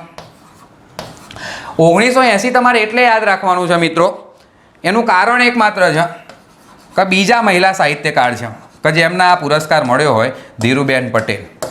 ખાસ યાદ રાખવાનો. ના યાદ રહે તો આનો કોઈ વાંધો નથી. ધીરુબેન પટેલ 1980 ના યાદ રહે તો એમાં બહુ ચર્ચાનો વિષય નથી, પરંતુ યાદ એટલે રાખવાનું કહું છું. કદાચ એક્ઝામમાં પ્રશ્ન પૂછાય કે નીચેનામાંથી કયા મહિલા સાહિત્યકારને રણજીતરામ સુવર્ણચંદ્રક મળેલ નથી, તો ડખો પડી જાય પાછો. એટલે ખાલી મગજમાં ફિટ રાખજો કે ધીરુબેન પટેલના 1980માં રણજીતરામ સુવર્ણચંદ્રક પ્રાપ્ત થયેલો છે. અને ત્યાર પછી જઈને મિત્રો 1981માં લાભશંકર ઠાકરે આ પુરસ્કારનો અસ્વીકાર કર્યો. બીજા એવા સાહિત્યકાર આવ્યા કે જેમણે અસ્વીકાર કર્યો. લઘરોના નામે ઓળખાય, પુનર્વસુના નામે ઓળખાય એવા આપણા લાભશંકર ઠાકર જે છે એમણે આ પુરસ્કારનો અસ્વીકાર કર્યો. પરંતુ મિત્રો આગળ જતાં એમણે આ પુરસ્કારનો સ્વીકાર પણ કરી લીધો. ગૌરીશંકર જોશીએ સ્વીકાર નહોતો કર્યો, એટલે પુરસ્કાર વિશ્વનાથ ભટ્ટને આપી દીધો હતો. પણ પહેલાં હમણે ના પાડી કે મને નહીં લેવો. પછી કીધું કે લા હા, એવા લેખક કોણ હતા? લાભશંકર ઠાકર. પહેલાં ના પાડી, પહેલાં હવાજ થયો હશે કે ના મારે નહીં જોઈતું. પછી કીધું હશે, કાં તો બૈરાએ એવું કીધું હશે કે લઈ આવીને લે, એટલે લાભશંકર ઠાકરજીને લઈ આવ્યા. રેડી? તો યાદ રાખી લઈશું આપણે 1981માં લાભશંકર ઠાકરે અસ્વીકાર કર્યો, ત્યારબાદ એનો યાદ રાખી લો સ્વીકાર કરી લીધો. ત્યાર પછી જઈને યાદ રાખો 2005માં મિત્રો વર્ષા અડાલજા, મેં તમને કહી દીધું હમણાં જ 2005માં વર્ષા અડાલજાના પુરસ્કાર મળ્યો મિત્રો. હમણાં જ મેં કહ્યું હતું કે કેમ મહિલાને યાદ રાખવાની છે, તો એનું કારણ એકમાત્ર છે, કદાચ એક્ઝામમાં પ્રશ્ન પૂછાય નીચેનામાંથી કયા મહિલા સાહિત્યકારને રણજીતરામ સુવર્ણચંદ્રક પ્રાપ્ત નથી થયો, તો રણજીતરામ સુવર્ણચંદ્રક મેળવનાર 3 મહિલા સાહિત્યકારો છે. સૌ પ્રથમ મહિલા સાહિત્યકાર 1974 હીરાબેન પાઠક, ત્યાર પછી જઈને 1980માં ધીરુબેન પટેલ અને ત્યારબાદ 2005માં વર્ષા અડાલજા. આના સિવાય ચોથો જે ઓપ્શનમાં આપેલો હોય એ તમારો જવાબ બને. હા ને? જોરદાર એનાલિસિસ જોવો ને તમે, આની પાછળ ખોપડું એટલું વાપર્યું હોય ને અમે લોકોએ, તમે વિચાર તો કરો લે મિત્રો. કોઈ બી પાઠ્યપુસ્તક લઈ લો, કોઈ બી પ્રાઇવેટ પબ્લિકેશનનું પુસ્તક લઈ લો, આવું ચોય નહીં મળે તમને. મળે ના મળે? હા, આ વિડીયો જોઈને આવી જશે, આવું બધું આવી જશે, આ કન્ફર્મ. આ વિડીયો જોઈને બધા પબ્લિકેશન વાળા એમની બુકોમ સાપી દેશે, દે દે. આ કન્ફર્મ છે મિત્રો, જોઈ લેવાનું તમારે. હવે બુકોમ આવી જશે, રાહ જોજો, પણ નોટ્સ બનાવજો. હા ને? રેડી? વાંધો નહીં, આપણે બધા આવા આગળ જઈએ. 2005માં વર્ષા અડાલજાના પુરસ્કાર મળેલો છે. ત્યારબાદ 2014માં મિત્રો આ પુરસ્કાર જે છે એ પ્રવીણ દરજીને મળ્યો. અને આ પ્રવીણ દરજી મિત્રો, આનું ઉપનામ એક્ઝામમાં બહુ વખત પૂછાય. હરતી ફરતી લાઇબ્રેરીના નામે જે લેખક ઓળખાય એવા પ્રવીણ દરજીને 2015માં રણજીતરામ સુવર્ણચંદ્રક મળેલો, અને 2014માં અને 2015માં કુમારપાળ દેસાઈ. બાલાભાઈ દેસાઈનું નામ તમે સાંભળેલું હશે, જે લેખક જય ભિક્ષુના નામે ઓળખાય એવા જય ભિક્ષુના પુત્ર સમાન, કાં તો એવા જય ભિક્ષુના પુત્ર કુમારપાળ દેસાઈને 2015નો રણજીતરામ સુવર્ણચંદ્રક મળેલો છે, જે અંતિમ રણજીતરામ સુવર્ણચંદ્રક છે. તમારે અહીંયા 2016 લખીને જ રાખવાનું, આવન એટલે ઠોકી બેહાડવાનું. રેડી? અહીંયા મિત્રો આપણા રણજીતરામ વાવાભાઈ મહેતા દ્વારા જે એમની યાદમાં રજત જયંતિ મહોત્સવે જે પુરસ્કાર આપવાની શરૂઆત થઈ હતી, એ પુરસ્કાર પૂર્ણ થયો. આટલી માહિતી આખા ગોમ જોડે હશે આપણી ગેરંટી, અને આટલું આખું ગોમ ભણાવતું હશે. આટલું તો નહીં જ ભણાવતું હોય, આ એક શ્યોર વસ્તુ છે, પણ આ પુરસ્કાર આખું ગોમ ભણાવતું હશે. અને એક્ઝામમાં આવું પૂછાય કે રણજીતરામ સુવર્ણચંદ્રક કઈ સંસ્થા આપે, તો ગુજરાત સાહિત્ય સભા આપે. યાદ રાખી લઈએ આપણે બધા, એકવાર ક્વિક રિવિઝન કરી લઈએ ગુજરાત સાહિત્ય સભાનું. તો 1898માં યાદ રાખી લેજો, 1898માં સોશિયલ એન્ડ લિટરરી એસોસિએશનના નામે અમદાવાદ ખાતે રણજીતરામ વાવાભાઈ મહેતા દ્વારા આ સંસ્થાની સ્થાપના થઈ. આગળ જતાં આ સંસ્થાનું નામ બદલાઈને 1904માં ગુજરાત સાહિત્ય સભા કરવામાં આવ્યું. આ સંસ્થા દ્વારા એક પુરસ્કાર આપવામાં આવે છે, જે પુરસ્કારનું નામ છે રણજીતરામ સુવર્ણચંદ્રક, જે ગુજરાતી સાહિત્ય ક્ષેત્રનો સર્વોચ્ચ પુરસ્કાર છે. અને આ પુરસ્કાર રણજીતરામ વાવાભાઈ મહેતાએ જે સંસ્થા સ્થાપી હતી એના રજત જયંતિ મહોત્સવના રોજ મિત્રો ચાલુ થયો હતો, એટલે કે 1928માં. 1928માં પુરસ્કાર ક્યાંક ને ક્યાંક મિત્રો પહાડનું બાળક ગાંધીજીએ જેમને રાષ્ટ્રીય શાયર કહીને બિરદાવ્યા એવા ઝવેરચંદ મેઘાણીને મળ્યો. 1929માં આ પુરસ્કાર ગીજુભાઈ બધેકા, 1930માં આ પુરસ્કાર જે છે એ રવિશંકર રાવળને મળ્યો. આ ત્રણને પહેલા યાદ રાખીને સાઈડમાં કરી દો, અને ત્યારબાદ અસ્વીકાર કરનાર લેખક યાદ કરો. અસ્વીકાર કરનાર લેખક 1935માં ગૌરીશંકર જોશી, એમણે તો સ્વીકાર્યો જ નહીં, એટલે પુરસ્કાર આપ્યો કોને? વિશ્વનાથ ભટ્ટને. પછી 4 સાહિત્યકાર એવા યાદ કરો કે જે સાહિત્યકારને જ્ઞાનપીઠ પણ મળેલો છે અને રણજીતરામ પણ મળેલો છે. રણજીતરામ યાદ રાખવાના 39, 50, 56, 75, 1939માં ઉમાશંકર જોશી, 1950માં પન્નાલાલ પટેલ, 1956માં રાજેન્દ્ર શાહ અને 1975માં રઘુવીર ચૌધરી. રેડી? Okay, done. પછી મહિલા યાદ કરીએ આપણે બધા. સૌ પ્રથમ મહિલા 1974 કોણ આવશે? હીરાબેન પાઠક. પેલા બેનું નામ યાદ રાખી લો ખાલી, કોણ? ધીરુબેન પટેલ અને વર્ષા અડાલજા. આ 2 મહિલાઓને પણ રણજીતરામ સુવર્ણચંદ્રક મળેલો છે. ત્યારબાદ સૌ પ્રથમ એવા ગુજરાતી કે જે વિદેશી હોય અને ગુજરાતી સાહિત્યકાર બન્યા હોય, તો યાદ રાખો 1978માં ફાધર વોલેસ. 1981 યાદ રાખજો તમે બધા, 1981માં મળેલો છે લાભશંકર ઠાકરને, પણ એમણે અસ્વીકાર કરી અને પાછળથી પુરસ્કારનો સ્વીકાર કરેલો છે. 2014માં પ્રવીણ દરજીને મળ્યો, અને 2015નો અંતિમ પુરસ્કાર કુમારપાળ દેસાઈને મળેલો છે. મિત્રો, આ સંસ્થા એક જ પુરસ્કાર નહીં આપતી, સાહેબ લાયા તમે, આવું તો નહીં જ જોયું. લાયા સાહેબ. હા, હવે ભણજો, પરફેક્ટલી યાદ રાખવાનો પ્રયત્ન કરજો. ગુજરાત સાહિત્ય સભા દ્વારા મિત્રો ધનજી કાનજી સુવર્ણચંદ્રક પણ આપવામાં આવે છે. મોસ્ટ ટાઈમ પ્રશ્ન મિત્રો, એક્ઝામમાં પૂછાવા લાયક પ્રશ્ન કે ગુજરાત સાહિત્ય સભા નીચેનામાંથી કયા પુરસ્કાર એનાયત કરે છે. ઓપ્શનમાં આપ્યું હોય રણજીતરામ સુવર્ણચંદ્રક, બીજો ઓપ્શન આપ્યો હોય ધનજી કાનજી સુવર્ણચંદ્રક, હા ને, આવો ઓપ્શન આપ્યો હોય, ત્રીજો ઓપ્શન આપ્યો હોય એ અને બી બંને, અને ચોથો ઓપ્શન આપ્યો હોય એક પણ નહીં, ત્યારે તમારે ટીક કરવાનું છે એ અને બી બંને. તો યાદ રાખીશું આપણે બધા ધનજી કાનજી યાદ રાખવાનો પ્રયત્ન કરજો. ધનજી કાનજી અહીં ગાંધી લખી દેજો ખાલી, આમ તો વાંધો નહીં. ધનજી કાનજી સુવર્ણચંદ્રક બોલો તો પણ, અને ધનજી કાનજી ગાંધી સુવર્ણચંદ્રક બોલો તો પણ. અને યાદ રાખવાનો પ્રયત્ન કરીએ મિત્રો કે સૌ પ્રથમ આ પુરસ્કાર જે છે એ 1983માં આપવામાં આવ્યો હતો રમેશ પારેખને. ધનજી કાનજી સુવર્ણચંદ્રક કાં તો ધનજી કાનજી ગાંધી સુવર્ણચંદ્રક સૌ પ્રથમ 1983માં કોને આપવામાં આવેલો છે? રમેશ પારેખને આપવામાં આવેલો છે. અહીંયા તો તમારે એક તીરે બે કામ થશે. એનું કારણ છે ધનજી કાનજી ગાંધી સુવર્ણચંદ્રક સૌ પ્રથમ મેળવનાર મહિલા તો 1984માં મિત્રો યાદ રાખી લઈએ આપણે કુંદનિકા કાપડિયા. કોણ આવશે? કુંદનિકા કાપડિયા. તો આ બે પરફેક્ટલી મગજમાં ફિટ કરજો, કારણ કે એક તીરે કેમ બે નિશાન છે. કદાચ એમ પૂછાય કે ધનજી કાનજી ગાંધી સુવર્ણચંદ્રક મેળવનાર નીચે આપેલા સાહિત્યકારોમાંથી સૌ પ્રથમ કોણ છે? ઓપ્શનમાં રમેશ પારેખ નહીં આપ્યા તો ઓબ્વિયસલી વસ્તુ તમને આ તો યાદ હોવાના જ છે, કુંદનિકા કાપડિયા, કારણ કે એ સૌ પ્રથમ મહિલા છે એટલે આપણને યાદ રહેશે. ત્યાર પછી જઈને યાદ રાખીએ ધનજી કાનજી ગાંધી સુવર્ણચંદ્રકનો પણ 1994માં અસ્વીકાર કરેલો છે ચીનુ મોદીએ.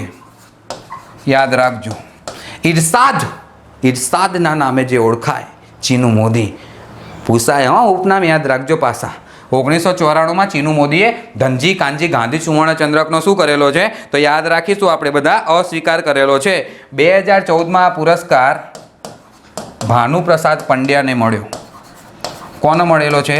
ભાનુપ્રસાદ પંડ્યા. અને યાદ રાખીએ આપણે બધા 2015 જે ખરા એ 2015માં આ પુરસ્કાર હર્ષ બ્રહ્મભટ્ટને આપવામાં આવેલો છે. રેડી? તો બે પુરસ્કાર તમારે યાદ રાખવાના છે જે ગુજરાત સાહિત્ય સભા આપો છો. યાદ રાખી લેજો, રણજીતરામ સુવર્ણચંદ્રક, ધનજી કાનજી ગાંધી સુવર્ણચંદ્રક. રણજીતરામ સુવર્ણચંદ્રકની મસ્ત ચર્ચા કરી લીધેલી છે. ધનજી કાનજી ગાંધી સુવર્ણચંદ્રકની ચર્ચા કરીએ તો સૌ પ્રથમ 1983માં કોને આપવામાં આવ્યો? રમેશ પારેખને આપવામાં આવ્યો. સૌ પ્રથમ મહિલા 1984માં કોણ આવશે? કુંદનિકા કાપડિયા આવશે. ત્યારબાદ અસ્વીકાર કરનાર તો 1994માં ચીનુ મોદી આવશે. 2014માં પુરસ્કાર ભાનુપ્રસાદ પંડ્યાને આપવામાં આવેલો છે. અને અંતિમ પુરસ્કાર 2015માં હર્ષ બ્રહ્મભટ્ટને આપવામાં આવેલો છે. અહીં 2016 કરી અને આવું લખી દેવાનું, આવન ત્યાં ટીક કરી દેવાનું, ત્યાં એડ કરી દેવાનું. તો આવા હતા રણજીતરામ ભાવાભાઈ મહેતા કે જેમણે મિત્રો એમના નામનો સુવર્ણચંદ્રક ચાલુ કર્યો. એમની સંસ્થા દ્વારા સુવર્ણચંદ્રક એમના નામનો ચાલુ થયો. સાહિત્યકારો એ સુવર્ણચંદ્રક મેળવવા માટે ક્યાંક ને ક્યાંક નવા નવા સાહિત્યકારો ગુજરાતમાં પેદા થયા. અને એના જ કારણે ગુજરાતી સાહિત્ય છે એ આગળ વધતું જાય છે. મિત્રો ધન્ય છે આવા સાહિત્યકારને કે જે ગુજરાતી સાહિત્યને આટલી અમૂલ્ય ભેટ આપીને ગયા હોય, આટલી અમૂલ્ય સંસ્થાઓ આપીને ગયા હોય. એમને વંદન કરીએ આપણે બધા ભેગા થઈને. મિત્રો હજુ આમનું કામ પૂર્ણ નહીં થયું સાહેબ. હજુ આપણે રણજીતરામ ભાવાભાઈ મહેતાના જ ભણવાના છે, પણ મારા એપ્લિકેશન જે ખરા ને એપ્લિકેશનમાં વિડીયો અલગ અલગ મૂકવાના ને એટલે ક્યાંક ને ક્યાંક વચ્ચે કટિંગ આવે છે. નહીં તો આ જાણે આમ ક્લાસમાં ચાલતો હોય ને તાણ મારી જોડે ભણેલા વિદ્યાર્થીને પૂછી લેજો, અઢી કલાક ચાલે કાં તો 2 કલાક ચાલે આ રણજીતરામ ભાવાભાઈ મહેતા. હા ને, કારણ કે રણજીતરામ ભાવાભાઈ મહેતાએ મિત્રો 1904માં ગુજરાત સાહિત્ય સભાની સ્થાપના તો કરી, પણ આ સંસ્થાનું કામ સાંભળી લો. સાહિત્યકારને એવોર્ડ આપે, સાહિત્યકારને શું મળે? પ્રોત્સાહન. એટલે વધારે લખો. હવે જે સાહિત્ય લખાઈ રહ્યું છે એના લોકો સુધી પહોંચાડવાનું કાર્ય કોણ કરે? તો એના માટે પણ એક સંસ્થા તો જોઈએ ને. હા જોઈએ. અને એટલે જ રણજીતરામ ભાવાભાઈ મહેતાએ 1905માં ગુજરાત સાહિત્ય પરિષદની સ્થાપના કરી. એટલે મિત્રો નમસ્તે વિદ્યાર્થી મિત્રો, આપણે ક્યાંક ને ક્યાંક રણજીતરામ સુવર્ણચંદ્રક, ધનજી કાનજી ગાંધી સુવર્ણચંદ્રક જે ગુજરાત સાહિત્ય સભા દ્વારા આપવામાં આવે છે એનો અભ્યાસ કરી લીધા બાદ, એની ચર્ચા કરી લીધા બાદ આજે હજુ રણજીતરામ બાવાભાઈ મહેતા પૂરા નહીં થયા. યાદ રાખજો સાહેબ, બહુ કરીએ તમે જુઓ ખાલી શર્ટની હાલત જોઈ લો, આ પરસેવો જુઓ ખાલી, આ પરસેવો પડે છે ને એના અમે તમારી જોડે ક્યાંક ને ક્યાંક આ પરસેવાની દીક્ષા માગીએ છીએ, રૂપિયા નહીં માગતા. શિક્ષણ એ ધંધો કોઈ દાડ ના બને, આટલું યાદ રાખી લેજો. જે એનો ધંધો બનાવે ને એ લોકો ખોવાઈ જાય. સરસ્વતી કોઈ દાડ વેચાય નહીં, આ વસ્તુને યાદ રાખી લેવાની. આ વેચાણ નહીં, તમને બધાને ખબર જ છે. અંગૂઠો આપી દીધો તો ગુરુએ દીક્ષા માગી હતી ને, એટલે તો તમે આટલું તો કરી જ શકો છો. એનું કારણ છે મિત્રો, તમને એ બધાને ખબર જ છે કે ક્યાંક ને ક્યાંક આ બોર્ડ ફ્રીમાં નહીં આવ્યું હોય. આવ્યું હશે એને હમણાં મફતમાં નહીં આવ્યું હોય. ક્યાંક ને ક્યાંક અમારા ઘરે જે દર મહિને ઇન્ટરનેટ કનેક્શનનું જે ચાર્જ આવે છે એ ફ્રીમાં નહીં આવ્યો હોય. ક્યાંક ને ક્યાંક લેપટોપ જેમાં એડિટિંગને કરવામાં આવે છે એ ફ્રીમાં નહીં આવ્યું હોય. જે ક્યાંક ને ક્યાંક માણસો એડિટિંગ કરે છે એ અમારા ત્યાં ફ્રીમાં કામ નહીં કરતા હોય. આ બધું ખાલી તમે અમને ફ્રીમાં લાવી દો, ફ્રીમાં હાલ દઉં બધું, હા ને. અને એનો મામૂલી ચાર્જ છે ખાલી. તમે વિચાર તો ખરો, આટલામાં આવું સાહિત્ય કોઈ ભણાવે? ના ભણાવે. એટલે જ ફટાફટ જ્યારે પૈસા વધશે, હજુ વધશે, એનું કારણ છે જેમ જેમ જેમ વિડીયો મુકાતા જશે એમ એમ આના ચાર્જમાં વધારો થતો જશે. મારી મહેનત પેલાના બધાના રૂપિયા વધી રહ્યા છે. તમે એપ્લિકેશન લો ને એનુંય ભાડું ચડે, ઓટીપી આવે એનુંય ભાડું ચડે. આ બધાનું કેલ્ક્યુલેશન કરો ને તો ખબર પડે. ખબર પડી? નહીં તો મિત્રો શિક્ષણનો કોઈ દાડો હું વેપાર નહીં કરતો, ગજ્જર સાહેબ વેપાર નહીં કરતા. બસ આટલું કહેવા માગું છું હું તમને. તમે જે રૂપિયા આપો છો ને એ રૂપિયા આના જોઈ લો. રેડી? Okay, done. તો મિત્રો રણજીતરામ બાવાભાઈ મહેતાને આગળ ધપાવીએ આપણે. અને રણજીતરામ બાવાભાઈ મહેતા દ્વારા એક સંસ્થાની શરૂઆત કરવામાં આવી અને સંસ્થાનું નામ હતું ગુજરાત સાહિત્ય પરિષદ. સંસ્થાનું નામ શું હતું? ગુજરાત સાહિત્ય પરિષદ. આ ગુજરાત સાહિત્ય પરિષદની સ્થાપના રણજીતરામ બાવાભાઈ મહેતા દ્વારા 1905માં કરવામાં આવી હતી. જ્યારે સ્થાપના પૂછાય ને મિત્રો તો ખાસ યાદ રાખજો, મુંબઈ આવશે. આખું ગોમ અમદાવાદ લખ, આખું ગોમ અમદાવાદ લખ. એટલે આ સ્થાપના થઈને તાણ તો મુંબઈમાં થઈ હતી. એટલે કહું હું કે જો જાણ પૂછાય કે ગુજરાત સાહિત્ય પરિષદ જે છે એની સ્થાપના કઈ જગ્યાએ થઈ તો મુંબઈમાં થઈ હતી મિત્રો. પરંતુ 1980નું વર્ષ આવ્યું. કયું વર્ષ આવે છે? 1980નું વર્ષ આવ્યું. 1905 થી 1980 સુધી આનું મુખ્ય કેન્દ્ર, આનું સંસ્થાનું કેન્દ્ર મુંબઈ હતું. 1980માં સંસ્થાનું કેન્દ્ર બદલી અને અત્યારે હાલ આ સંસ્થાનું મુખ્ય કેન્દ્ર કયું છે તો અમદાવાદ છે. રેડી? ખ્યાલ આવી ગયો ને? ચમ અમદાવાદ હે અને આખું ગોમ અમદાવાદ અમદાવાદ જ લખ. આવું ભણાવો લે. તાણ વિદ્યાર્થીઓને આમ પ્રોપર ગાઈડન્સ મળ્યું કહેવાય. કોઈ વાંધો નહીં, યાદ રાખીએ આપણે બધા. ગુજરાત સાહિત્ય પરિષદ 1905માં મુંબઈ ખાતે સ્થાપના થઈ. 1980માં આનું કેન્દ્ર બદલીને અમદાવાદ ખાતે લાવવામાં આવ્યું. એટલે પૂછાય કે ગુજરાત સાહિત્ય પરિષદ હાલમાં ક્યાં આવેલી છે તો અમદાવાદ ખાતે આવેલી છે મિત્રો. સ્થાપક તો તમને બધાને ખબર જ છે. સ્થાપક કોણ આવશે? રણજીતરામ બાવાભાઈ મહેતા આવશે. અને યાદ રાખીએ મિત્રો, આના દ્વારા એક મુખપત્ર બહાર પાડવામાં આવે છે, જે મુખપત્રનું નામ છે પરબ. અને બીજા નંબરે યાદ રાખીએ ભાષા વિમર્શ. પરબ જે છે મિત્રો એની શરૂઆત 1960માં થઈ હતી. અત્યારે હાલ માસિક સ્વરૂપે પ્રગટ થાય છે અને ભાષા વિમર્શ ત્રૈમાસિક તરીકે પ્રગટ થાય છે. યાદ રાખજો, આ મગજમાં ફિટ કરી દો, ફિટ કરજો. ગુજરાત વર્નાક્યુલર સોસાયટી જેનું નામ ગુજરાત વિદ્યાસભા છે એનું મુખપત્ર બુદ્ધિપ્રકાશ. બીજા નંબરે વર્તમાન. ગુજરાત સાહિત્ય અકાદમીનું મુખપત્ર શબ્દસૃષ્ટિ. ગુજરાત સાહિત્ય પરિષદનું મુખપત્ર પરબ. બીજા નંબરે ભાષા વિમર્શ. પરબ છે માસિક છે, ભાષા વિમર્શ છે ત્રૈમાસિક છે. યાદ રાખવા માટે 3 પોચડા લખો. 1905 ગુજરાત સાહિત્ય પરિષદ અને પરબ. तो याद रही जशे, क्यारेय कन्फ्यूजन थशे नहीं। तो आटली वस्तु याद राखवानी थाय। अने त्यारबाद जईने मित्रों आमां ज्यारे आपणे नोंध भणता होईए त्यारे नोंध तमारे परफेक्टली याद राखवानी थाय।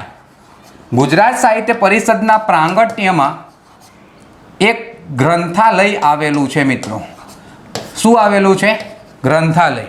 अने ज्यारे आपणने आ ग्रंथालयनुं नाम पूछाय त्यारे याद राखजो चिमनलाल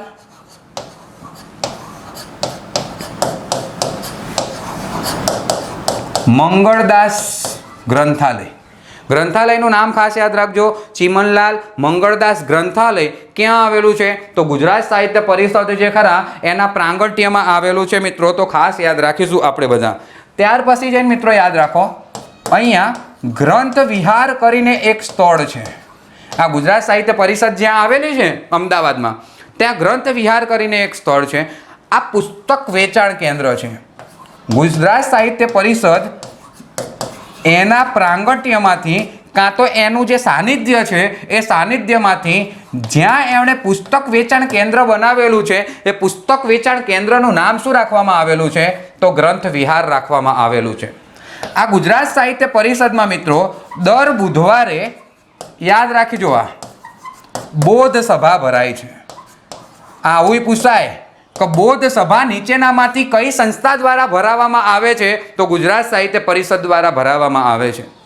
આનું કાર્ય શું છે આ બોધ સભાનું મિત્રો? તો યાદ રાખીએ આપણે બધા, આ નામની જે કાર્યશાળા છે આ બોધ સભા નામની, એનું આયોજન કરે છે મિત્રો। શાનું આયોજન કરે છે? તો જે નવા કવિઓ છે, જે નવા લેખકો છે, એ નવા લેખકોને માર્ગદર્શન આપવાનું, એમનો ઉત્સાહ વધારવાનું, નવા કવિઓને માર્ગદર્શન આપવાનું, એમના ઉત્સાહ વધારવાનું આ બોધ સભાનું ક્યાંક ને ક્યાંક કાર્ય રહેલું છે। તો કદાચ એક્ઝામમાં આવા પ્રશ્નો પણ આપણી સમક્ષ આવે તો ગભરાવવું નહીં। એનું કારણ છે કે આપણે ખૂબ જ ડિટેલમાં ભણેલા છીએ। તો યાદ રાખી લો, ગુજરાત સાહિત્ય પરિષદ દ્વારા એક ગ્રંથાલય પણ ચલાવવામાં આવે છે, જે ગ્રંથાલયનું નામ છે ચિમનલાલ મંગળદાસ ગ્રંથાલય। ત્યાં એક પુસ્તક વેચાણ કેન્દ્ર આવેલું છે, જે પુસ્તક વેચાણ કેન્દ્રનું નામ ગ્રંથ વિહાર છે। અને યાદ રાખો, આ ગ્રંથ વિહાર નામનું જે આ કેન્દ્ર છે પુસ્તક વેચાણ કેન્દ્ર, એનું ઉદ્ઘાટન નિરંજન ભગતે કરેલું છે। કોના દ્વારા કરવામાં આવેલું? નિરંજન ભગત દ્વારા મિત્રો યાદ રાખજો। અને અહીંયા દર બુધવારે એક બૌદ્ધ સભાનું, બૌદ્ધ નહીં હો, બોધ સભાનું આયોજન કરવામાં આવે છે। આ એક કાર્યશાળા છે તેની, અને આનું મુખ્ય હેતુ એ છે કે નવા લેખકો, નવી લેખિકાઓ, નવા કવિઓ જે છે એમને ક્યાંક ને ક્યાંક પ્રોત્સાહન મળે, એમને માર્ગદર્શન પૂરું પાડવામાં આવે, એ હેતુથી આ બોધ સભાનું શું કરવામાં આવે છે? આયોજન કરવામાં આવે છે। અને મોસ્ટ ટાઈમપી પ્રશ્ન આના દ્વારા, આ સંસ્થા દ્વારા અધિવેશનો યોજાય છે। એમાં સૌ પ્રથમ અધિવેશન યાદ રાખીશું આપણે બધા। આગળના લેખકમાં ઓલરેડી ભણી ગયા। 1905માં અમદાવાદ ખાતે યોજાયું હતું। અને એક્ઝામમાં જ્યારે પ્રશ્ન પૂછાય કે સૌ પ્રથમ અધિવેશનના પ્રમુખનું નામ જણાવો, તો યાદ રાખી લેજો ગોવર્ધન રામ ત્રિપાઠી।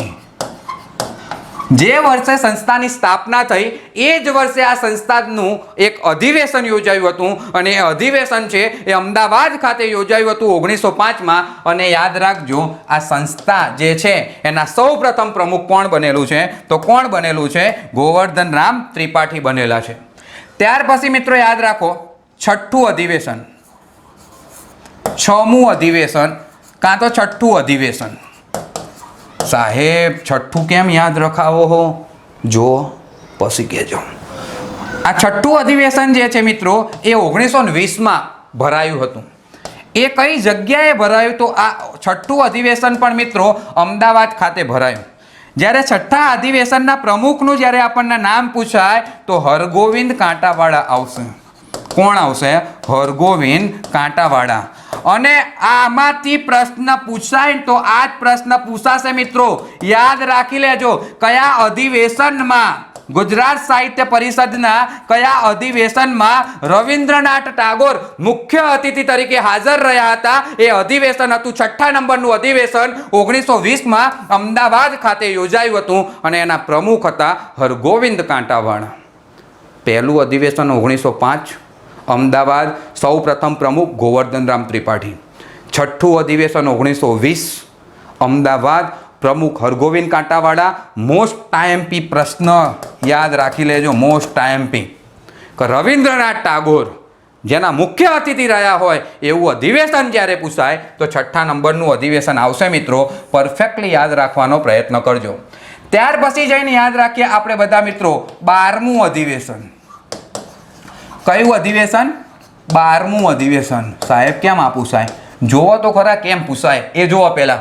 પછી પ્રશ્ન પૂછજો. આ 12મું અધિવેશન છે મિત્રો એ 1936માં યોજાયું હતું. આ અધિવેશન પણ મિત્રો અમદાવાદમાં જ યોજાયું હતું અને આના પ્રમુખ જે હતા એ મોસ્ટ આઈએમપી મિત્રો આના પ્રમુખ હતા ગાંધીજી. અને બાપુનો તો પ્રશ્ન પૂછાય જ.